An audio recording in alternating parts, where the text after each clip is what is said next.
What's up, everybody? It's the Digital World Podcast, and we're going to continue the conversation here about these 30-year treasury yields. I had a conversation with a friend of mine, and he was telling me about, the situation, right, that he encounters himself in. I'm not going to get into much detail about it, but essentially, um, what we're seeing is that there are a lot of home builders, right? And he had bought his home from one of these home builders, pretty big one, and he was able to get the a cheaper rate for his townhome.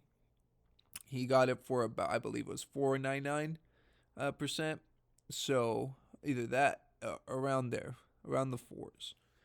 And so, what a lot of people were doing was buying these homes at a lesser rate offered by the builder, and they're able to get into these houses, right? But the cost, the face value of the house, right, was pretty high, and so people were desperate to try to get into a house, um, and people were like, "Hey, I better get on this train before it leaves."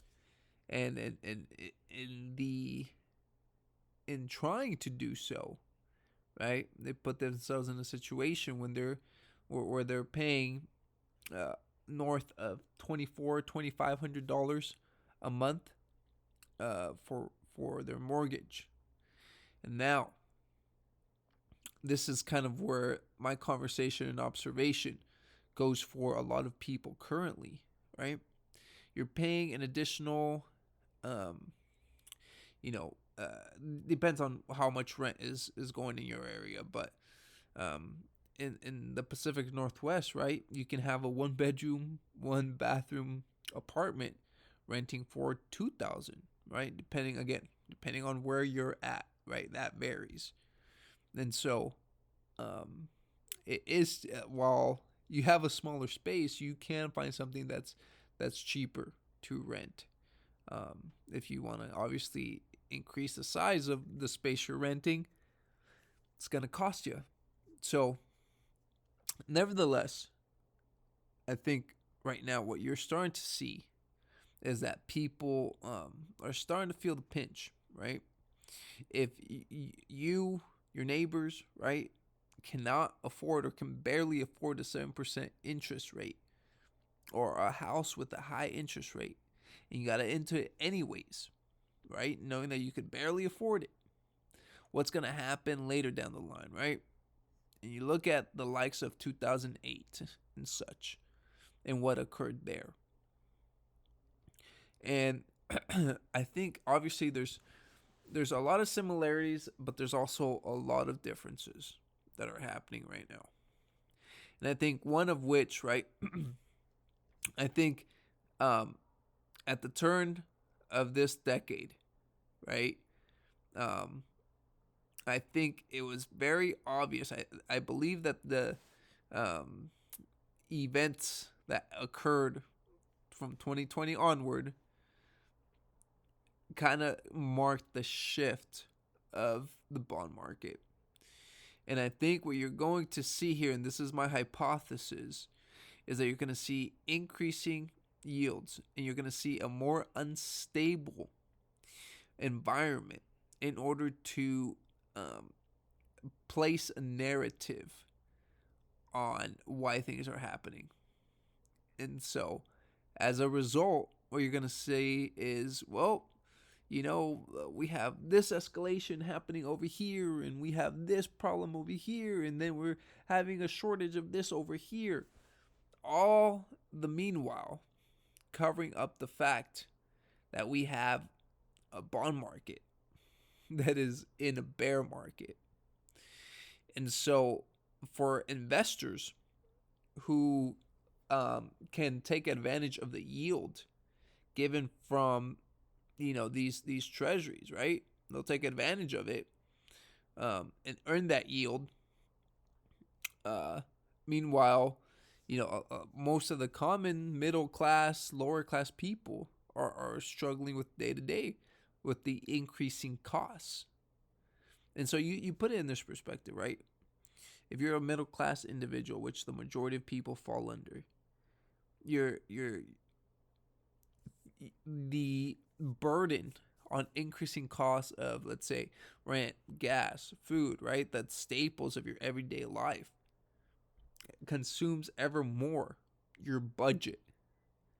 And so as we transition right into the next 5 years, what does this chart look like? Now I'm here to tell you that. Give me the chart and I'll tell you the news. And I'm telling you, the last 5 years have marked a shift in the bond market environment. And what I predict is that the next couple decades are going to be in vast contrast to what we saw the previous 4 decades. And this has marked a shift. And you're going to hear every narrative under the sun to account for why this is happening, right? And so, next thing I want to show you is mortgage rates have held pretty steady here. And when you see this treasury yield spike up, which right now it's kind of coiling up, building a base until it moves onward, you're going to notice that these mortgage rates are going to follow. And a lot of people are not, they're expecting the Fed to cut rates, right? But what if they don't? What if they hold steady? And what if in the event where we see higher inflation coming, which possibly can come, the Fed decides that they're going to hike rates? I mean, again, this is just me speculating, thinking, on the other side of things, right? It could very well be that, they end up cutting come next Fed meeting, because it looks like this meeting, they're pretty much going to keep it steady, keep rates steady. One thing I want to show you guys of the signs of the times is this post here by Lenner, which is one of the big home builders, right? And so what you see is their quarterly earnings was at 1.9 for Q2. Okay. And that is around, if you look at Q2 of 2024, it was at 338. So what you're seeing here is that you are vastly underperforming your Q2 from what you had in Q2 of 2024. So Q2 2025 is not looking good in comparison to the prior Q2 in the previous year. And so I know in my area, Leonard is building a lot of homes, like houses, townhomes. And what you're seeing is price cuts, right? They're slashing their prices for these townhomes. And they had a community in which they were going to build an additional, I think around like 75 to 100 homes. And based on the trend, I don't know where that's going, but I'll follow up and see what the movement is there. But when I look at this, I see there's a trend, and we're starting to see the first signs, right? We're starting to see the first signs. And when I think, and here's the thing, I think by this time next year, you're going to see a more developed housing market. And each city is different. They each have their own unique, right? One area like Florida's, right? Certain cities, West Palm Beach, Orlando, Miami. You look at Texas, like Houston, Dallas, right? San Antonio. You look at Austin. You look at those areas, right, where they were really hot markets, and now they're starting to cool off a lot, right? Certain areas of West Palm Beach have lost, on average, 23%, but there's others where you look at the price and it's almost half of what it was before at the peak of the cycle. And so my thing is, if we see this go above, that 5, I believe it peaked around 509, 510. It's on, right? Obviously, this takes a while to develop, but I do anticipate it's going to continue climbing higher. So I'm going to be here to keep spreading the news, keep bringing awareness to this. So I think what it's going to do, the home prices, it's going to bring them down. So with that being said, thank you for watching. Like and subscribe to the channel. This is the Digital World Podcast, and I'll see you in the next episode.